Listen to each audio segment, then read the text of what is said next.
हथियार मौजूद हों लेकिन उन्हें चलाने के लिए बारूद ना हो तो सोचिए जंग कैसी लड़ी जा सकती है। यूक्रेन में भी कुछ ऐसा ही हो रहा है। यूक्रेन के पास पश्चिमी देशों से मिले एक से बढ़कर एक आधुनिक हथियार हैं, लेकिन यूक्रेन का गोला बारूद खत्म होता जा रहा है।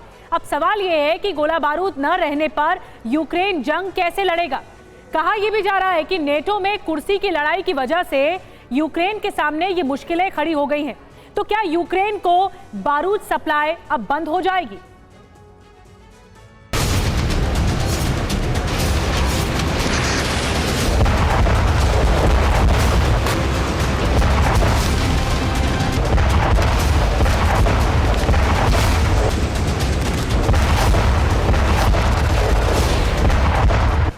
जंग में सबसे ज्यादा फायदा रूस उठा रहा है।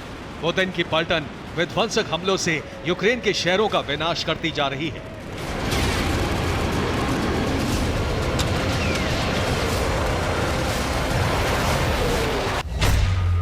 Odesa, Zaporizhzhia, Kharkiv, Kherson, Donetsk, Kupiansk और चर्नोमोर्स्क जैसे शहरों पर रूसी सेना ने पिछले 24 घंटों में बारूद की भयानक बरसात करके यूक्रेन को दहला दिया।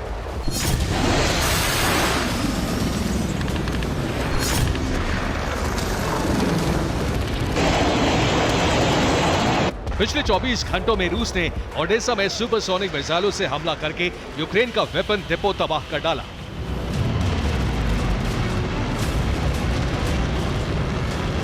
ओडेसा में रूस ने ऑनिक्स मिसाइल से अटैक किया। रूस ने ये मिसाइलें सेवेस्तोपोल से दागी।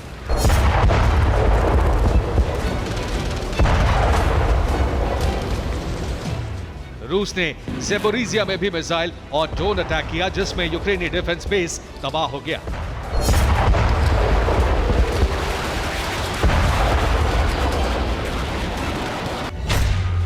पिछले 24 घंटे में रूस ने ज़ेपोरिजिया में 23 से ज्यादा फ्रंट लाइन पर हमला किया। यूक्रेन के अंदर 100 से ज्यादा बमबारी की। रूस ने यूक्रेन पर विध्वंसक एयर स्ट्राइक की। यूक्रेन पर कैलिबर और शाहिद ड्रोन से भी अटैक किए गए। यूक्रेन की राजधानी कीव पर भी कामिकाज़ी ड्रोन से विध्वंसक हमले किए। रूसी सेना ने पिछले 24 घंटों में खार्किव में भीषण आर्टिलरी अटैक करके यूक्रेन के वेपन डिपो को निशाना बनाया। यूक्रेन के चर्नोमोर्स्क में भी रूसी फोर्स ने क्रूज मिसाइल अटैक करके चर्नोमोर्स्क पोर्ट को तबाह कर दिया।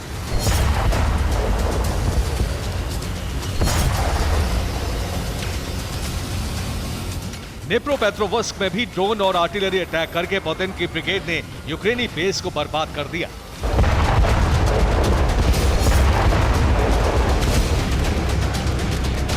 जानकारों की माने तो युद्ध में यूक्रेन को हो रहे नुकसान की सबसे बड़ी वजह गोला बारूद की कमी है। नेटो में खींचतान के साथ ही ज़ेलेंस्की को हथियारों की कमी के साथ ही गोला बारूद की कमी का भी सामना करना पड़ रहा है। यूक्रेन के लिए बारूद की कमी सबसे बड़ी चुनौती बन गई है। ऐसे में पूरा फायदा रूस को हो रहा है। अमेरिका और नेटो यूक्रेन के लिए गंभीर बारूद की कमी से जूझ रहे हैं। ऐसे में एक्सपर्ट्स मान रहे हैं कि जंग लंबी खिंच सकती है।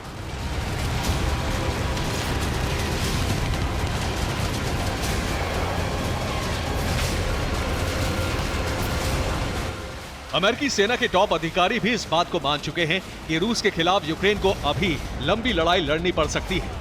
अमेरिका यह भी मान चुका है कि काउंटर ऑफेंस में यूक्रेन को कामयाबी नहीं मिली है।